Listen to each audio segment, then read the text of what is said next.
మీ ఇంటికంతా ఫోన్లు కూడా చేస్తూ ఉన్నారు. మీ అందరికీ కూడా IVRS ద్వారా ఫోన్లు కూడా చేసి మీ భూములన్నీ జగన్ లాక్కుంటాడు అని చెప్పి ప్రచారం చేస్తూ ఉన్నాడు. నేను అడుగుతా ఉన్నా, ఇంత దిక్కుమాలిన రాజకీయాలు చేస్తూ ఉన్న ఈ చంద్రబాబు, నువ్వు అసలు మనిషివేనా అని అడుగుతా ఉన్నాడు మీ బిడ్డ. ఈ సందర్భంగా మీ జగన్, మీ బిడ్డ భూములు ఇచ్చేవాడే కానీ భూములు లాక్కునేవాడు కాదు మీ బిడ్డ. అసలు చంద్రబాబు నాయుడు అడుగుతా ఉన్నా, అయ్యా అసలు నీకు ల్యాండ్ టైటిలింగ్ యాక్ట్ అంటే ఏమిటో తెలుసా చంద్రబాబు అని అడుగుతా ఉన్నా.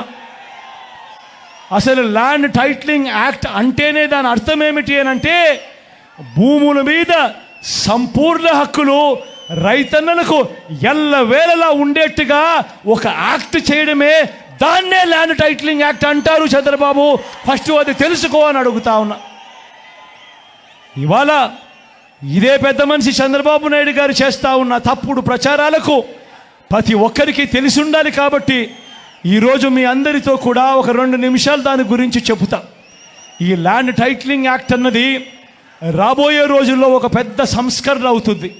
ఎందుకనంటే ఈరోజు ఏ భూమి ఎక్కడ కొనాలనుకున్నా కూడా ఆ భూములన్నిటిలో కూడా ఈరోజు వివాదాలు ఉన్నాయి. ఆ భూముల్లో ఎక్స్టెంట్ అన్నా తక్కువ ఉంటుంది, సబ్ డివిజన్ అన్నా జరగకపోయి ఉంటుంది, సర్వేలన్నా జరగకపోయి ఉంటాయి, రికార్డులన్నీ అప్డేట్ కాకపోయి ఉంటాయి. వీటి అన్నిటి వల్ల భూ వివాదాలు పెరిగి ఇవాళ రైతన్నలు, ప్రజలు అందరూ కూడా కోర్టుల చుట్టూ తిరిగే కార్యక్రమం, అధికారుల చుట్టూ తిరిగే కార్యక్రమం జరుగుతూ ఉంది. మీ బిడ్డ రాబోయే రోజుల్లో చేయాలనుకునే సంస్కరణ ఏమిటి అంటే, ఏ రైతన్నా కూడా, ఏ ఒక్కరు అయినా కూడా వాళ్ళ భూముల కోసము ఎవరి చుట్టూ తిరగాల్సిన పని ఉండకూడదు. ఏ కోర్టుకు వివాదాలకు సంబంధించిన ఏ కోర్టుకు వెళ్లాల్సిన పరిస్థితి ఆ భూముల మీద వాళ్ళకు సంపూర్ణ హక్కులు వాళ్లకు కల్పిస్తూ, ఆ భూముల మీద ఏదైనా వివాదం ఉంటే ఆ వివాదాన్ని గవర్నమెంట్ గ్యారంటీ ఇస్తూ, వివాదం లేదు ఈ భూములు అని చెప్పే ఒక సంస్కరణ తీసుకుని రావాలని మీ బిడ్డ ఆలోచన. మీ బిడ్డ ఆలోచన ఆ భూముల మీద ఏదైనా వివాదం ఉంటే ఆ వివాదానికి ఏకంగా ఇన్సూరెన్స్ కూడా చేసి ఎటువంటి వివాదము కూడా ఉండకుండా చూడాలి అనేదే మీ బిడ్డ. టైటిల్ ఇన్సూరెన్స్ కూడా చేసి ఎటువంటి వివాదము లేని టైటిల్స్ ప్రతి ఒక్కరి దగ్గర ఉండాలి అనేదే మీ బిడ్డ లక్ష్యం. కానీ ఇది జరగాలి అని అంటే మొట్టమొదటిగా జరగాల్సిందేమిటంటే, రాష్ట్ర వ్యాప్తంగా జరుగుతూ ఉన్న సర్వే పూర్తి కావాలి. 100 సంవత్సరాల తర్వాత అప్పుడెప్పుడో బ్రిటిషర్లు సర్వే చేశారు. దాని తర్వాత ఈ దేశంలో కానీ ఈ రాష్ట్రంలో కానీ సర్వేలు మళ్ళీ చేసే పరిస్థితి లేదు.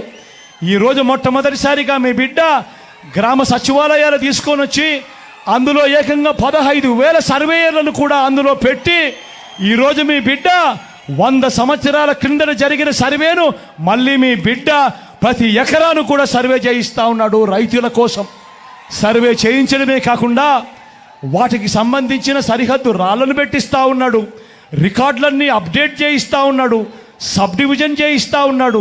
చేసి ఆ రైతన్నలకే హక్కు పత్రాలను ఎక్కడికి పోకుండా పదిలంగా రైతన్నలకు అందేట్టుగా చేస్తూ ఉన్నాడు మీ బిడ్డ. ఇవన్నీ కూడా పూర్తయిపోయిన తర్వాత కానీ రాష్ట్రంలో 17,000కు సంబంధించిన రెవెన్యూ గ్రామాలుంటే ఇప్పటిదాకా 6,000 రెవెన్యూ గ్రామాలు మాత్రమే పూర్తయ్యాయి. రాబోయే 1.5-2 సంవత్సరాలలో పూర్తిగా 17,000 గ్రామాల సర్వే కూడా పూర్తయిపోతుంది. ఆ తర్వాత ప్రతి రైతన్న దగ్గర, ప్రతి ఒక్కరి దగ్గర వాళ్ళ భూములకు సంబంధించిన పక్కా రికార్డులు ఉంటాయి.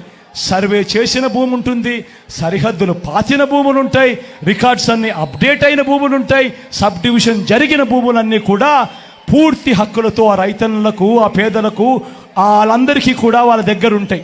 అటువంటి పరిస్థితిలో ఆ పరిస్థితి వచ్చిన తర్వాత ఈ ల్యాండ్ టైటిలింగ్ యాక్ట్ తీసుకొని వచ్చి ఏ స్థాయిలోకి తీసుకొని పోతామోనంటే, ఆ భూములకన్నిటికీ వివాదాలు ఏదైనా వస్తే ప్రభుత్వం గ్యారంటీ అని చెప్పే పరిస్థితిలోకి తోడుగా ఉండే కార్యక్రమమే ఈ ల్యాండ్ టైటిలింగ్ యాక్ట్ అన్నది. ప్రతి ఒక్కరూ కూడా తెలుసుకోమని కోరుతూ, చంద్రబాబు చెప్పే అబద్ధాలు, చంద్రబాబు చేసే మోసాలను ఏ ఒక్కరు కూడా నమ్మొద్దు అని చెప్పి ప్రతి ఒక్కరిని కూడా ప్రార్థిస్తా ఉన్నా.